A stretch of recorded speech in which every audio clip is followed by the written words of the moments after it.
La situación de los 33 hombres de las Fuerzas Especiales de las Fuerzas Militares de Colombia, que son los hombres más capacitados, es crítica en el retorno Guaviare. Están siendo objeto de hostigamientos por parte de las disidencias de las FARC, del bloque Amazonas. Dicen que es comunidad, pero se sabe que es comunidad o instrumentalizada o son terroristas que se visten de civil. Porque o si no, explíqueme cómo una comunidad va a sacar drones con explosivos para hostigar a los militares, porque eso es lo que está pasando y esa es la información oficial que dan las fuerzas militares. El propio comandante de las fuerzas militares, el almirante Cubides, responsabiliza a las disidencias de las FARC. 72 horas y sigue pasando el tiempo. No tienen comida, no tienen agua. Lo poco que tienen son la comida de campaña, la ración de campaña que les dan a los militares. No tienen absolutamente nada más. Y muchos se preguntan, si son de las fuerzas especiales, ¿por qué no han podido salir?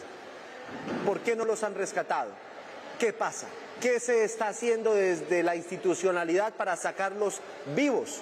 Porque ya hay algunos que están presentando problemas psicológicos, Paula, usted lo decía, problemas físicos. Entre tanto está ya el comandante de las fuerzas militares, el comandante del ejército y la Defensoría del Pueblo para tratar de sacarlos con vida. Pero el tiempo pasa y están en situación crítica 33 de los mejores oficiales de las Fuerzas Especiales de Colombia. Y mire, Giovanni, le tengo un dato que no es menor. 241 miembros de la fuerza pública han sido secuestrados por las comunidades en lo que va de este año, y hago énfasis en la palabra comunidades, justamente por esos interrogantes que usted también dejaba sobre la mesa. ¿Realmente son comunidades? ¿Qué tan coaccionadas están? ¿Qué tan infiltradas están por estos grupos criminales?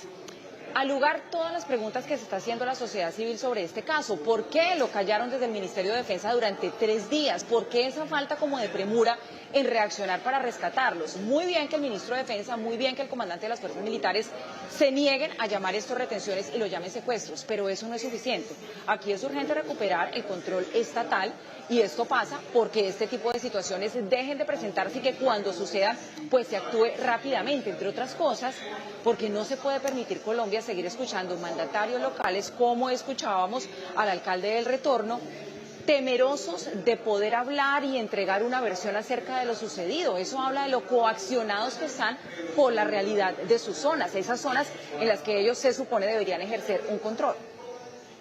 3 cosas inauditas. Efectivamente, esa falta de control del territorio de parte del Estado hace que los poderes regionales, la mayoría de ellos ilegales, sean los que en últimas terminen poniendo contra la pared a las autoridades, oponiendo a la comunidad de carne de cañón y en últimas manipulando los mecanismos y los hilos para tener el control local. Primera cosa inaudita, sucede en un inmenso porcentaje del territorio nacional, en distintas regiones, especialmente las regiones donde han coincidido 2 fenómenos: el auge del narcotráfico, entre otras cosas, por las muy limitadas y precarias políticas de erradicación del actual gobierno, pero en segundo lugar, aquellas zonas en las cuales, en medio de esa paz total fallida, se pactaron en el pasado, en los últimos 2 años, unos ceses al fuego y unos acuerdos con los grupos alzados en armas que terminaron redundando en esta situación.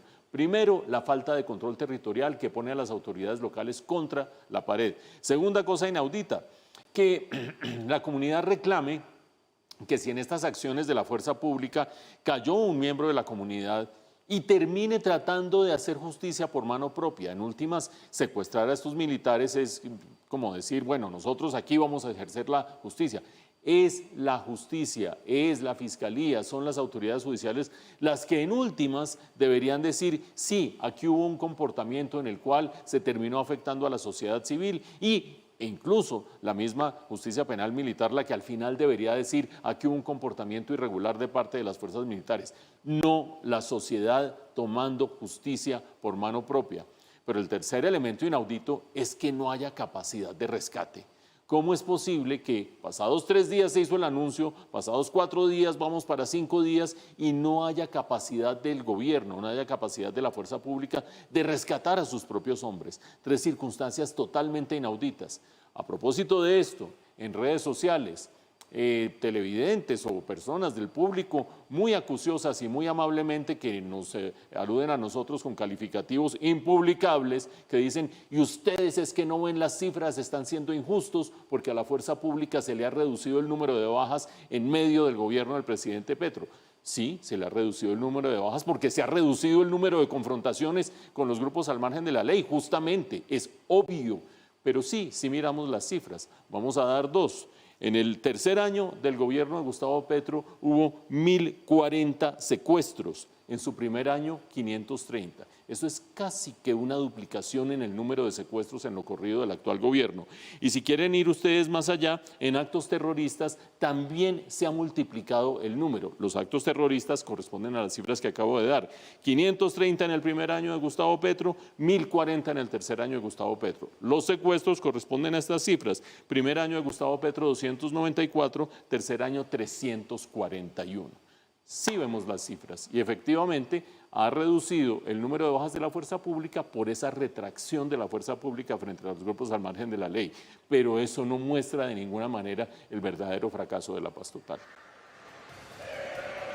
Y eso, Mauricio, que usted no está hablando de las cifras de extorsión, porque si usted va a las cifras de extorsión, todavía es más delicado el asunto. Claro, hay menos bajas, pero porque no se está entrando en confrontación con los grupos ilegales, terroristas, guerrilleros, narcotraficantes, no se están enfrentando, por eso es que hay tanto control territorial de esos grupos armados ilegales. Pero bueno, como decía Paula ayer, unas de cal, otras de arena, el vaso medio lleno, el vaso medio vacío, el vaso medio lleno. Y es que cayó Paula alias Kevin, allá es uno de los guerrilleros de las disidencias de las FARC, que era el terror en el Cauca, se entregó por la presión de las tropas. De la estructura Carlos Patiño, alias Kevin, es un golpe fuerte a esta estructura porque era el encargado del reclutamiento de menores y también del control de las rutas del narcotráfico en esta zona del país. De todas maneras, pues sí llama la atención la manera en la que se entregó a las autoridades, porque esto se dio en una licorera Empatía en el Cauca. De allí fue trasladado a Cali, de Cali a Bogotá, y al parecer estaría ya adelantando acercamientos para lograr un preacuerdo con la Fiscalía.